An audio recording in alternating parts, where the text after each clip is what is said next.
Okay, here we go. After some help, we are live.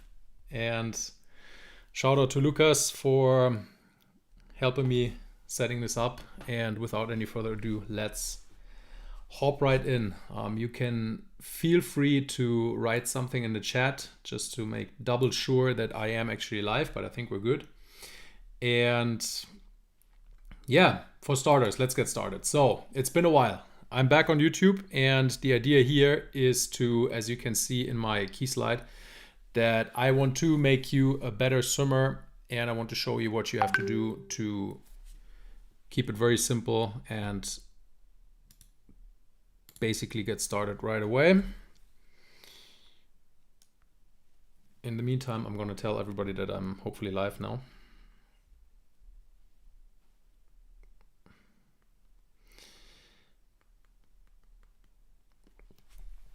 Okay, so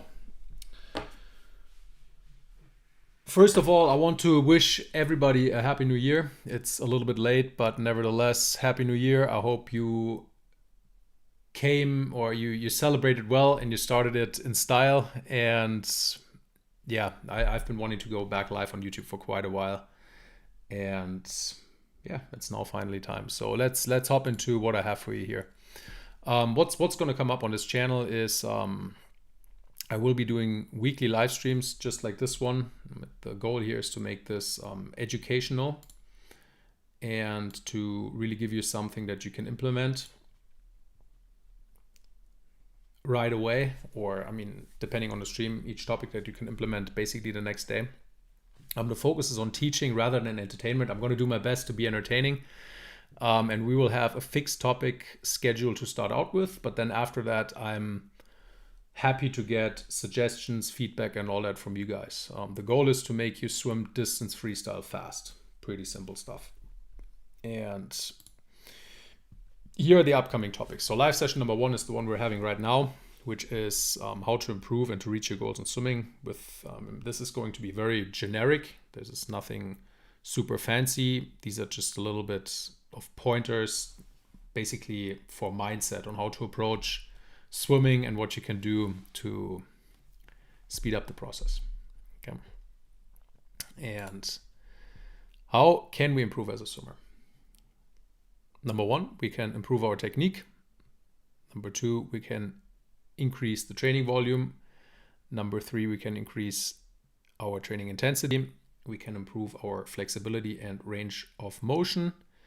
We can implement better tactics in training as well as in our races. I think a lot of people think about tactics only for racing, and I think you're leaving something on the table if you're approaching it that way.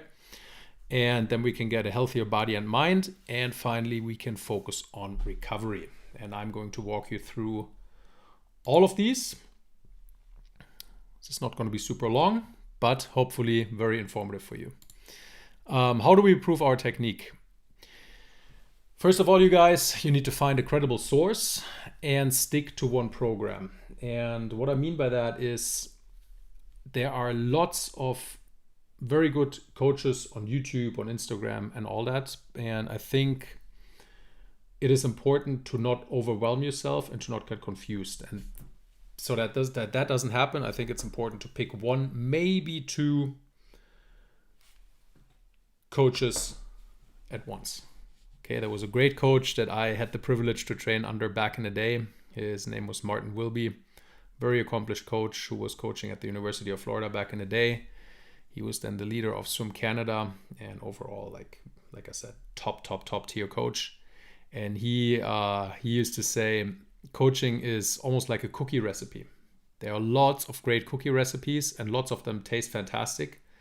But if you run around and you try to bake the super cookie and you mix all of those cookie recipes together in the hopes to make something really great, it usually ends up shitty.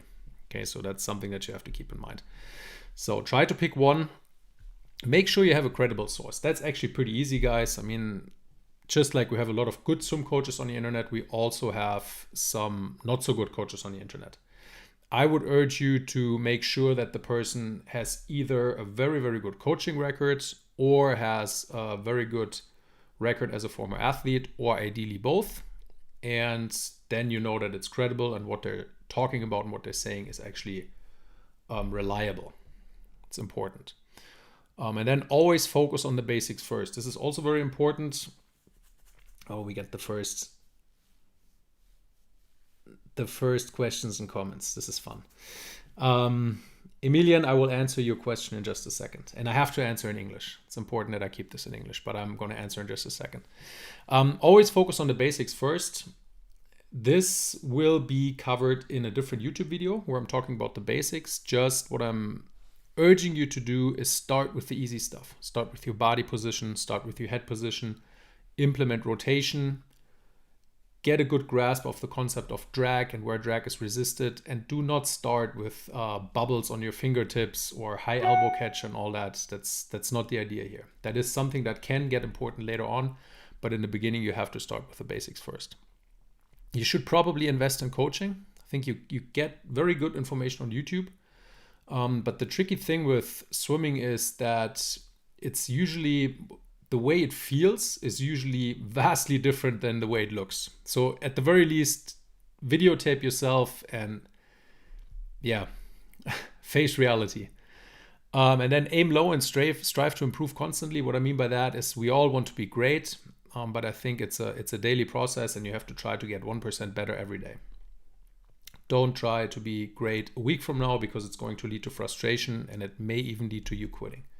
So compare yourself to yourself from yesterday. That's the idea here. Kind of goes hand in hand. Focus on one or maybe two technical details at once. When you go to training, I always say this with the people that are involved in my training program here at this amazing university. Make sure to drive to the pool and focus on one or two things for one session only. Don't do more because it's going to get overwhelming and you're going to lose your focus. Videotape yourself, already mentioned that, and keep track of your improvements. Do not drill yourself to death. Drilling has its merit, but I think a lot of people vastly overdo it in that department. First of all, a swim drill is really only very good if it's executed correctly. So if you do, let's say you do catch-up freestyle, which in itself can be absolutely helpful, and you executing it poorly, you might actually decrease your swimming technique. So you might get worse. So make sure to really only do drills that you understand and only do drills that you can execute. Okay, don't do the super fancy stuff. Keep it easy. Good technique is only good if it can be maintained. Train yourself. Okay, that goes hand in hand. Just because you can do a perfect 25 freestyle or a perfect 25 drill doesn't mean that it's still going to look the same after 200 meters. So make sure, don't forget to train. Okay. Okay, next slide. But before we go to that slide, I am going to answer Emilian's question real quick. He is having trouble with shoulder pain. And what can be the reason for that? And what can you do instantly? I think what you can do instantly is after each swim session, you can put ice on your shoulder. You can, if you don't have an ice machine, you can buy a paper cup. So basically here, this is a glass. If you imagine the same thing out of paper cups, I think everybody knows what it is. You need a freezer, obviously. Put it in the freezer and then remove the paper and ice your shoulder with that. In addition to that, you can take Advil, so anti-inflammatories and painkillers. You cannot do that forever, but immediately it is very helpful. But then you need to get to the cause of your pain. And usually that's related to either a technical mistake in your stroke that may lead to pain, or it can also be a problem with the way your body is functioning. You know, a lot of swimmers have stronger chest and back muscles, and then it creates a disbalance, and that can also lead to shoulder problems. That being said, I want to make sure that everybody understands that I am not a physiotherapist. I'm a swim coach, and this is only me talking about past experience. I'm not an expert in that field, so I would suggest you go and see an expert. But that's just my first idea. Ice and Advil, you can never go wrong unless you take Advil forever. If it doesn't get better after 2 weeks, stop, because it's going to mess up your stomach. Okay, with that being said, the next thing we can do, very important for us distance swimmers. I mean, this channel, just so you guys understand, is basically focused on distance swimming, on triathlon and distance swimming. Sprinting is a different story. Most of everything I'm talking about is for distance swimming. Training volume is an essential part of swimming, of distance swimming. Work yourself up in a clever way. By that I mean, don't do 2,000 in this practice, 2 days later 3,000, another 2 days later 4,000, another 2 days later 5,000. It's not going to work. Okay, so be clever about it. Steady. Build up your volume. Rarely sacrifice technique for volume. And that's a tricky one for distance swimming. For beginners, this is 100% true. If you're just starting out, you should never sacrifice technique for your training. Later on, I think if you're never failing in training and if your technique never falls apart as a distance swimmer, you are doing something wrong. But for those of you guys who are starting out, never sacrifice your technique for your training volume. Always make sure that the technique is right, and make sure that the training in the beginning is made up of lots of equipment, use of equipment, and that the actual swimming part is done in short intervals. But we're going to get back to that here when we're looking at how we're actually structuring a distance training in general. Okay, so make sure you use swimming equipment and use different training stimuli is very important. So, I mean, basic example, don't just go to the pool and swim 2,000 straight freestyle every time. Make sure to keep your body guessing. And then think about and always keep in mind what you're training for. Very simple example, if you are a sprinter, going to the pool and doing 2,000 straight freestyle swims is not going to do anything for you. And on the flip side of that, if you're a distance swimmer like you guys are, if you're only going to the pool and you're drilling and you're doing 25-meter sprints, which unfortunately a lot of triathlon groups out there are actually doing that, you are setting yourself up for failure.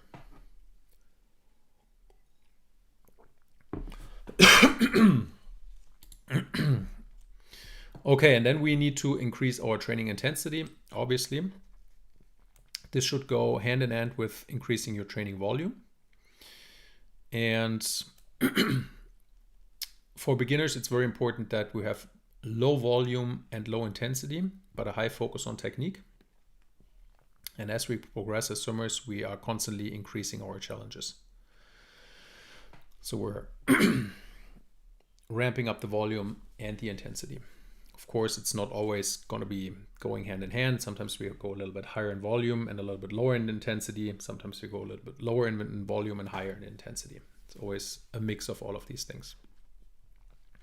Monitor your times regularly from the start in your swimming journey.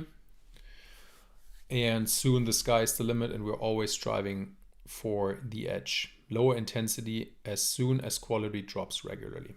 Okay. So the last 3 points that I was talking about are all very important. I think monitoring is very, very important. And I think the old school way of journaling is still the best way to do this. You don't have to write a book after each training session, but I think it helps a lot if you are writing down a few things after each session is finished. When it's still fresh in your mind, excuse me, you should write down what went well, what felt good technically, what didn't feel good. You should write down and know your most important results in each swim session.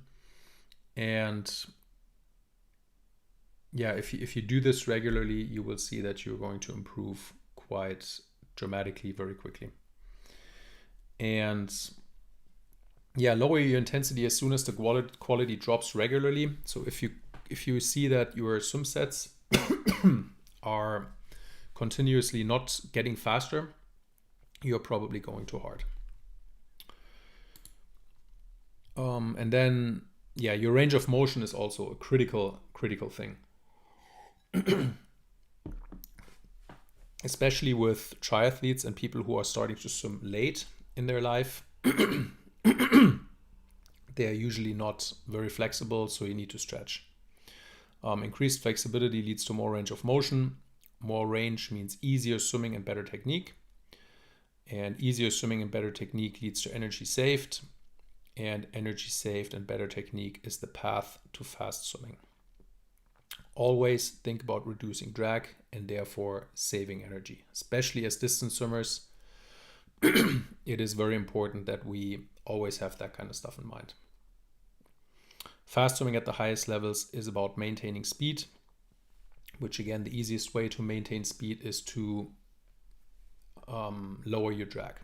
If you are doing everything with muscle and brute force, you can get somewhere, but you're always going to limit yourself. So make sure that you have these things in mind. Okay, so let's be as efficient as possible. And then always reflect your last race as well as your last training session. I mentioned earlier that I think journaling is very important. And make sure that you review how your training session went, if you executed your technique properly, if you kept your pace together properly in a main set, and always have an eye on that. And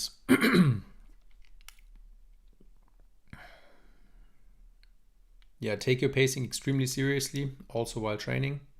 Challenge yourself with short rest training sets so that you learn how to pace, and implement negative splits. Okay, so basically the whole slide is about understanding that as a distance swimmer, it's very important to get a feeling for your pace, to understand your pace, and to work on that daily. So you should always have the training clock in view, and you should always have some sort of a connection between how fast you're going and how fast you're actually swimming. This should always be going hand in hand. And then don't neglect the body and the mind. I think this is very important once we have put in the work and we are approaching the actual competition. I think 80% of your performance is then in your head. You have to be very aware of your thoughts. You have to make sure that you have positive thoughts and confident thoughts. And I think confidence always comes from hard work. I'm a great believer that you will produce confidence by challenging yourself and consistently working hard. I'm not a great believer in buying these self-belief courses where some guru is talking to you that all you have to do is visualize and everything's going to be okay. It's not going to be okay, guys. I mean, let's be serious. That's not going to work. But proper work, consistent work always works. Will always do the trick. Again, keep it simple and aim low in the beginning. Be very mindful of what you eat and when you eat. It's very important. I mean, we could probably fill another hour with that. But again, journal, write that stuff down. If you had problems with your stomach in a training session and you were journaling, you know what you ate before the training session. And this way you can avoid making the same mistake again. Other than that, this is a very individual topic, like what you need to eat, when you need to eat, what you need to eat. But it's probably not the best idea to have sweets and McDonald's all the time. I mean, goes without saying, but unfortunately, even myself back in the day when I was still a high-level professional swimmer, I was eating quite a bit of McDonald's. And I don't know why. Swimmers do it. I know them today. They all do it. Don't do it. It matters. It makes a difference. A quality body wants quality fuel. I mean, that's basically the easiest way to put this together. And then finally, don't take yourself and life too seriously. Every now and then you should probably go and have a good time. But always make sure that the focus is on performance. And make sure that the good time is in addition to that. If you always want to have a good time, probably not going to work out for you. So it's always a balance. There are some people who don't need this. But I think if you also enjoy life a little bit, it's overall a net positive for you. And then recover well always. Improvement is training and technique in combination. The better we recover, the more and the harder we can train again sooner. Sleep well and consistent. Feed immediately after training, stay hydrated and stretch. Okay, so let's cover this one more time. Sleeping well and consistent is probably the biggest factor in recovery. I think lots of people underestimate how much sleep is actually the primary source of number one, repairing, and number one, refueling for your body. I think that you need to be in bed as early as possible. Try to collect as many hours before midnight as you can. Okay, this is always what Coach Greg Troy used to tell us. It's like almost like putting money into the bank, into the sleep bank, and the hours before midnight count double. And then try to develop a routine. The human body responds really well to routines. So let's say you go to bed every day at 9 p.m. It's a little bit early, 10 p.m. and you wake up every day at 6:30 a.m. and try to stick to that routine as well as you can, even on the weekends. Okay, if for whatever reason, we just had it in the last slide, you want to have a little bit of a party and a little bit of a good time, every once in a while you can break it, but for the most part, try to stick to your routine. Feeding immediately after training is also a big one. With immediately, I mean maximum 30 minutes. Easiest way to do that is to bring chocolate milk, have it in your backpack immediately after you finish the training. Drink your chocolate milk, you're good. There were studies done back in the day at the University of Michigan, back when Michael Phelps was training there, that just regular chocolate milk from the grocery store is basically same quality as the much more expensive recovery shakes. So it does the trick. That's all you have to do. And then staying hydrated is also a big one, especially if you live somewhere where it's warmer than normal. You have to make sure that you stay hydrated, and stretching is always good. Okay, so the conclusion is improvement is simple. Make a commitment to yourself and to one program. Aim low and keep things as simple as possible. Be consistent. Embrace the struggles. There are no shortcuts. Do not compare yourself to others, but only to yourself. And enjoy and trust the process.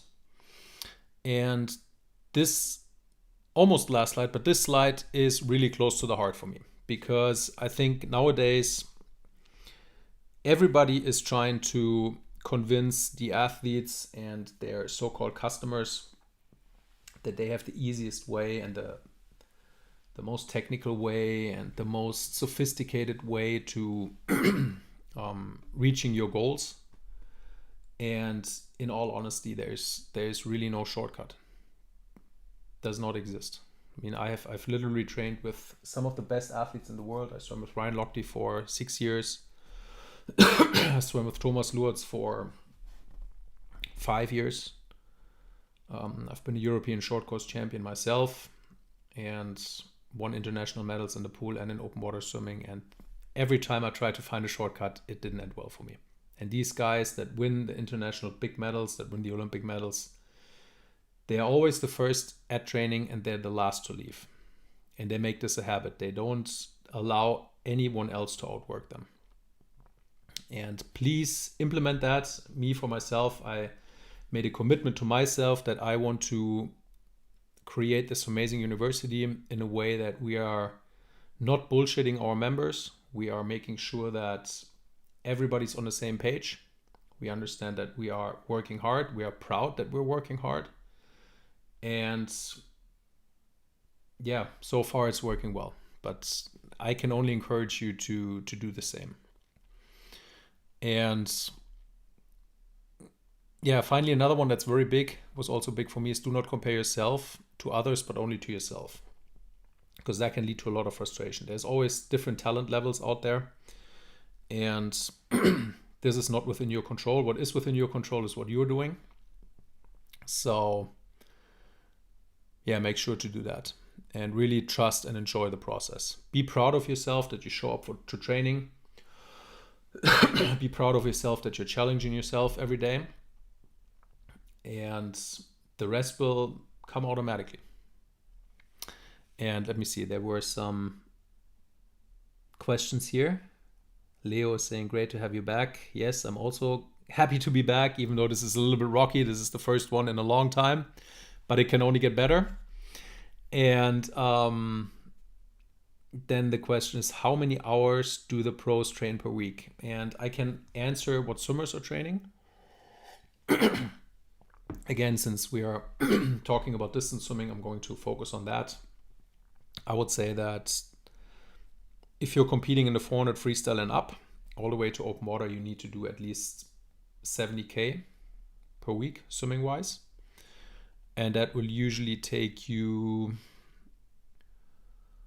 around 20 hours in the pool. And then everybody at the highest level is doing 2 weight sessions and 2 to 3 dry land core sessions. So you're looking at 20 hours in the pool, plus another 2 hours in the weight room, plus another probably 2 hours dry land. So you're looking at 24 to 25 hours for a swimmer. For triathletes, back in the day, I was coaching Sebastian Kienle when he won the Ironman Hawaii in 2014. I was responsible for his swim training back in the day. And I know that just for swimming, he was doing 6 to 7 sessions, probably lasting 1.5 hours. So we can do the math. That's 6 hours plus another 2 is 9 hours, 10. It's probably 10 hours only the swimming part. And then with biking and running, I know that Sebi was never huge on volume, which didn't mean that he didn't do volume every now and then. He had long rides, but most of the time he was more of a quality guy.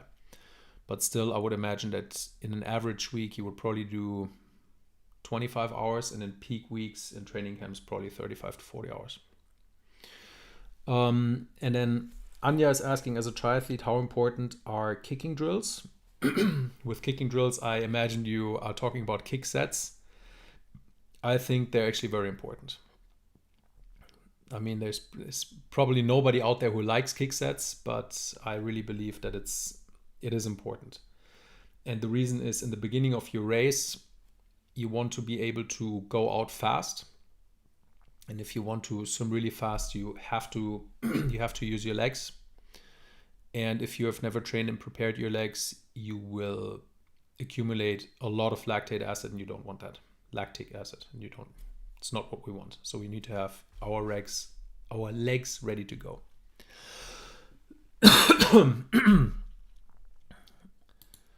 Okay, and so last slide. Thanks for being a part of the stream. Feel free to comment and please suggest future topics. If you have made it this far, please like, share, and subscribe. Make sure to sign up for my still free week of training. That's right. You can see it up here on my screen, www.swimamazinguniversity.com. You can join for free. You can get a free week of training. You can get an insight on how to swim freestyle properly, all for free. So I suggest you do that. And if you like what you see, make sure to use my promo codes right now, because they will only be running for 13 more days. And these will very likely be the last discount deals that I will be having for a very long time. So make sure to check it out. If you like it, hop on and join the community. Do not hesitate to contact me on Instagram or here on YouTube, please. Okay. And now we can stick around for a little bit longer, and I'm very happy to answer any questions that you have. And then we will see each other again for the 3 most important factors for long freestyle distance swimming the next time we go live. Okay, so Aligun is asking, is there still the beginner 6-week swim plan from back in the day? I don't think so. I've done everything new. I would like to think that it's much better now. I have new things such as the flip turn masterclass. I have taper plans now. I have still 4 levels and Freestyle 101, a more in-depth freestyle explanation. But I would suggest, if you just check out the free week, have a look. and then you can hit me up always.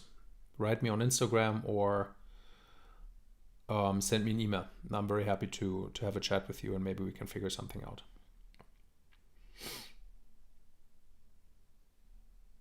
Of course, always give me feedback about this kind of stream. I think the next ones are going to be more educational. This is just basically the outline of things that you have to keep in mind that are very generic to get better in swimming, but the next topics are going to be a lot more in detail, and they're going to help you a lot to understand how to actually train for freestyle swimming and how to understand certain things. Okay, but I think this is good. We're live for, let me see. I don't know, probably like half an hour. And yeah, exactly half an hour. And yeah, I'm very happy that you joined, and I hopefully see you in the next one. I think this, now that I know that how this works, this was actually fun. It's a little bit of a rocky start. It took me half an hour and a lot of help to get this thing running. But I could absolutely see myself do 2 of those each week. So if you want to have more of this content, let me know. And one more time, thanks for being here, and all the best until the next time. Bye-bye.